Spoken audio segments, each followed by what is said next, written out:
Hey everyone, Georgie here with Ukraine Matters. I finally have time to make a video this week and my map update is coming later this week.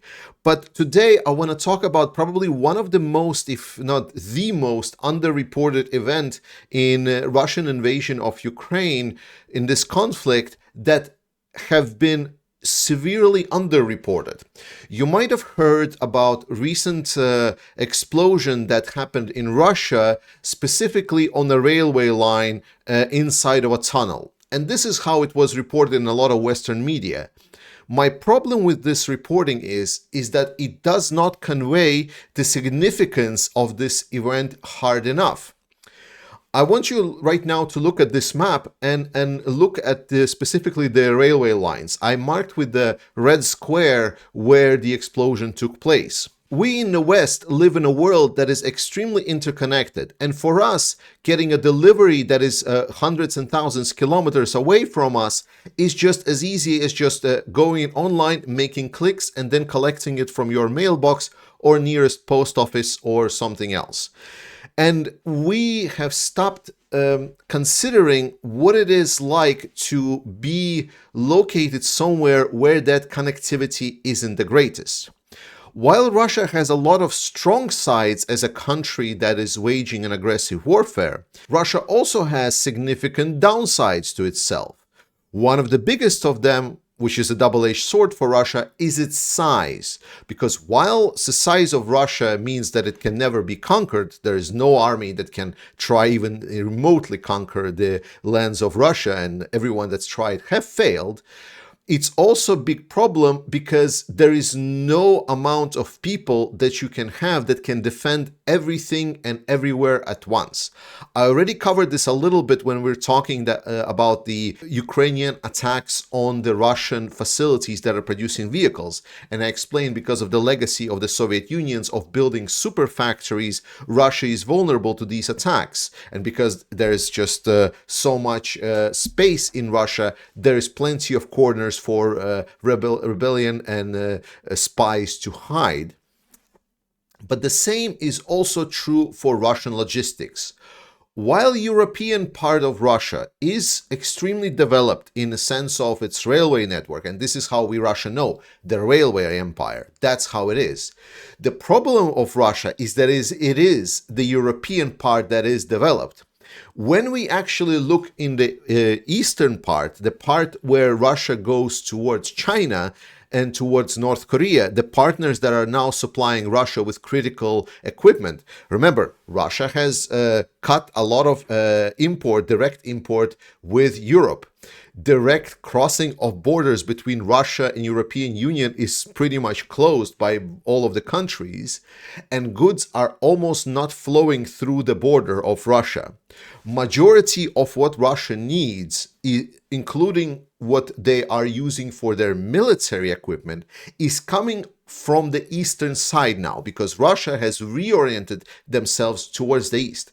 But this is where they have the significant weakness of their underdeveloped railway network. Because Russia is huge and the railway network is so big, it's a big vulnerability if something happens to Russia and to that railway network.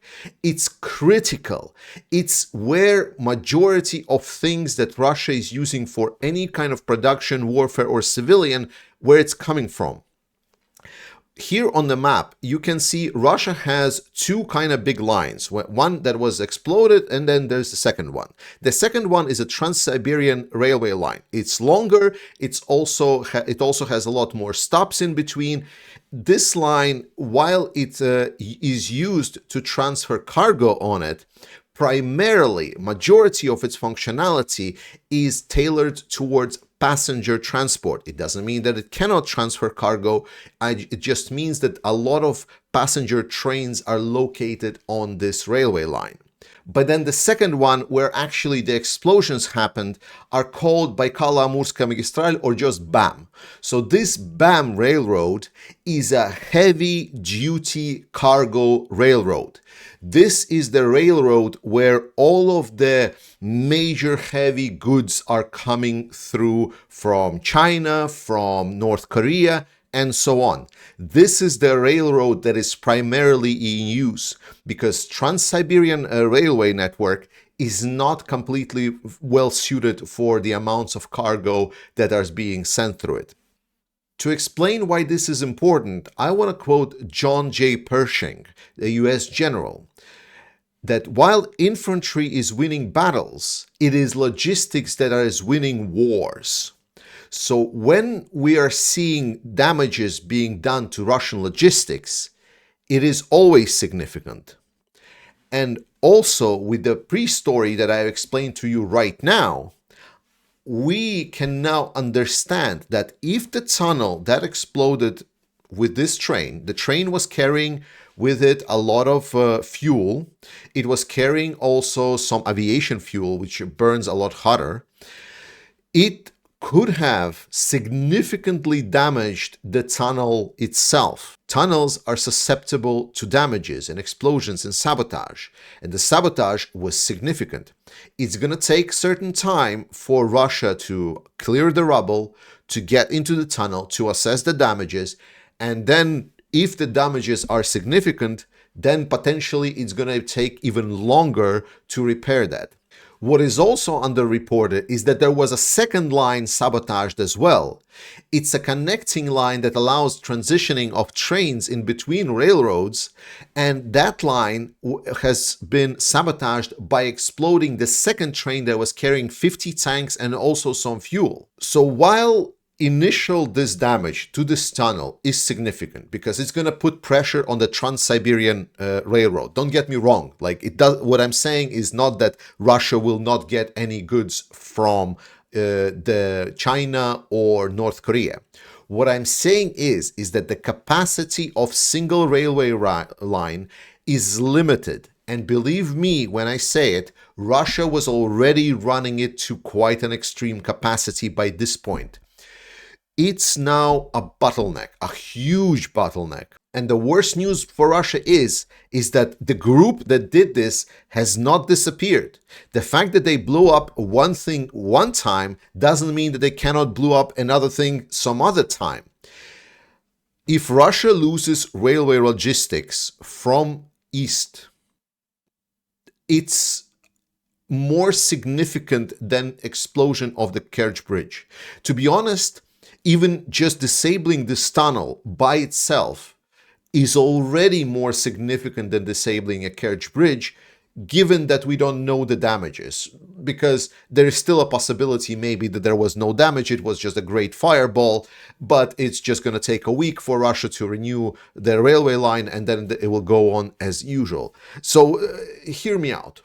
But the absolute crucial, something that is absolutely changing the state of the war, something that changes the rules for everything, all calculations, all estimates that we did for Russian production capacity, for Russian equipment capacity, for Russian ability to produce, pump out, renew, move stuff around, everything like this, and support from North Korea and China as well. Everything changes now because Ukraine was able to target the weak point of Russian logistics. These two railway lines that are basically out there in Siberia for hundreds and thousands of kilometers, where Ukrainians can find a spot where no one is looking and continue disabling them again and again and again. And you ask, well, why, if it was so impressive and important, why wasn't it happening before? Well, to understand that, we need to figure out that Ukraine was not preparing for this war. Ukraine was not ready that it will need to fight Russia. So it didn't had a network inside of Russia of agents that also have the ability to get equipment in it, that also have the ability to make large-scale sabotage work. We now know for sure that they do. And this is absolutely crucial. I cannot stress it enough, just how important it is. And the fact that it is so underreported is a crime. So please share this video. I want people to know that Ukraine has found an Achilles heel of Russia. It changes everything in this war. All estimates, it is really bad for Russia. It is really, really, really bad. Thank you so much for watching. Stay tuned for the next videos. I'll try to release them as soon as I can. Slava Ukraini. I love you guys, and I'll see you next time.